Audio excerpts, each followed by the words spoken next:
झुकती है दुनिया, झुकाने वाला चाहिए। सत्ता का अहंकार बनाम जनता का संघर्ष, राम या वाम। विशेष एपिसोड, लाल सलाम साथियों। मैं हूं सुनिधि और आप देख रहे हैं राम या वाम। आज का दिन सिर्फ एक मंत्री के इस्तीफे का दिन नहीं है। आज का दिन इस सच्चाई का प्रमाण है कि जब जनता संगठित होकर सड़क पर उतरती है, तब सबसे अहंकारी सत्ता भी झुकने पर मजबूर हो जाती है। झुकती है दुनिया, झुकाने वाला चाहिए। साथियों, बरसों से देश की राजनीति को असली मुद्दों से भटकाने की कोशिश की गई।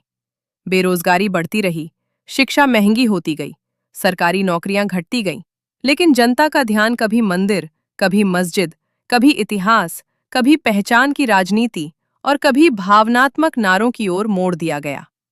हमारा मानना है कि भाजपा और आरएसएस की राजनीति का एक प्रमुख आधार यही रहा है कि जनता रोटी, रोजगार, शिक्षा और स्वास्थ्य के सवालों से दूर होकर भावनात्मक मुद्दों में उलझी रहे।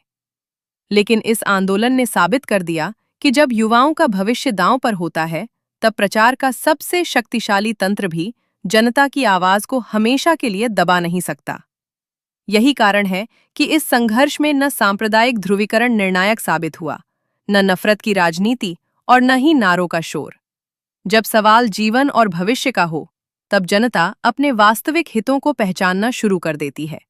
और इतिहास बार बार कहता है, जनता से बड़ा कोई नहीं होता। जब छात्र अपने भविष्य की लड़ाई लड़ रहे थे, तब उनकी मांगों पर गंभीर संवाद करने के बजाय आंदोलन को बदनाम करने की कोशिश हुई। आंदोलनकारियों को कभी गुंडा कहा गया, कभी कॉकरोच कहा गया, कभी विदेशी एजेंट बताया गया। लाठीचार्ज हुआ, दमन हुआ और अपमानजनक भाषा का इस्तेमाल हुआ।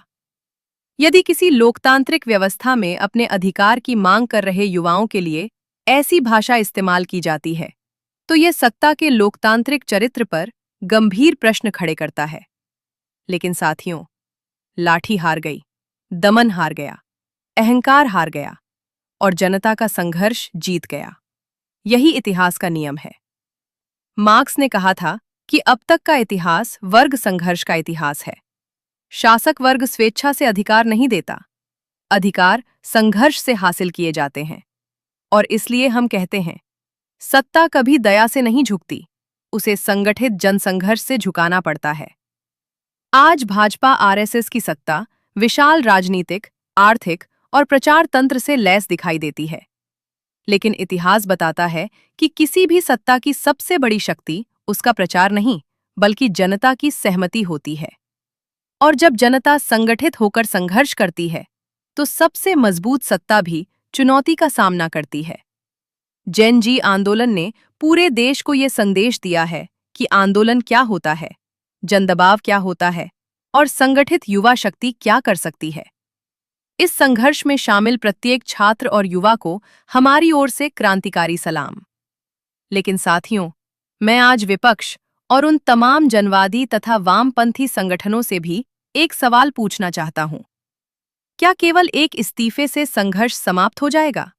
अगर ऐसा हुआ, तो ये छात्रों की हार नहीं होगी, ये उन नेताओं और संगठनों की हार होगी जो जनता के गुस्से, बेरोजगारी, महंगाई और शिक्षा के संकट को एक व्यापक जन आंदोलन में बदलने का साहस नहीं जुटा सके।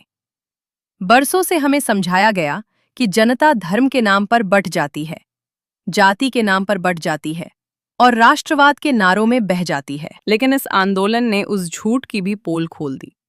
जब रोजगार का सवाल सामने आया, जब शिक्षा का सवाल सामने आया, जब भविष्य का सवाल सामने आया, तब न जाति चली, न धर्म चला, न नफरत की राजनीति चली। जनता ने बता दिया कि उसकी असली लड़ाई रोटी, रोजगार, शिक्षा और सम्मान की है। याद रखिए, भूखे पेट से बड़ा कोई धर्म नहीं होता, बेरोजगार युवा से बड़ा कोई राष्ट्रवाद नहीं होता और शोषित जनता से बड़ी कोई राजनीतिक शक्ति नहीं होती। अगर आज भी कोई संगठन जनता को संगठित नहीं कर पा रहा है, तो दोष जनता का नहीं है, दोष उस नेतृत्व का है जो वर्षों से कुर्सियों पर बैठकर क्रांति का भाषण देता है, लेकिन सड़क पर संघर्ष खड़ा नहीं कर पाता। मैं साफ कहना चाहता हूं, अगर आप आंदोलन नहीं कर सकते, अगर आप युवाओं को संगठित नहीं कर सकते, अगर आप मजदूर, किसान, छात्र और नौजवानों की को एक मंच पर नहीं ला सकते, तो पद छोड़ दीजिए। संगठन आपकी जागीर नहीं है, क्रांति आपकी निजी संपत्ति नहीं है। कुर्सी से चिपके रहना राजनीतिक प्रतिबद्धता नहीं, अवसरवाद है, जिसे आप सिर्फ गुटबाजी से ही कर सकते हैं।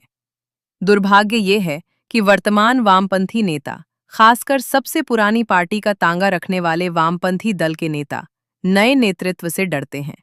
वे विचार से नहीं, कुर्सी से प्रेम करते हैं। इसलिए संगठन में ऊर्जावान, ईमानदार, संघर्षशील एवं राजनीतिक समझ रखने वाले युवाओं की जगह चाटुकारों, दलालों और व्यक्तिगत वफादारों को आगे बढ़ाया जाता है। क्रांतिकारी संगठन ऐसे नहीं बनते। क्रांति बुजुर्ग होने से नहीं, जुझारू होने से होती है। क्रांति पद से नहीं, संघर्ष से पैदा होती है। आज समय की मांग है कि मजदूर, किसान, छात्र, नौजवान और मेहनतकश जनता कोई एकत्रित करने वाला एक सक्षम नेता आगे लाया जाए। एक सार्वजनिक बहस हो इस बात के लिए कि आगे 5 और 10 वर्ष की योजना आपके पास क्या है, कैसे आंदोलन को आगे बढ़ाएगी और मजबूत कीजिएगा।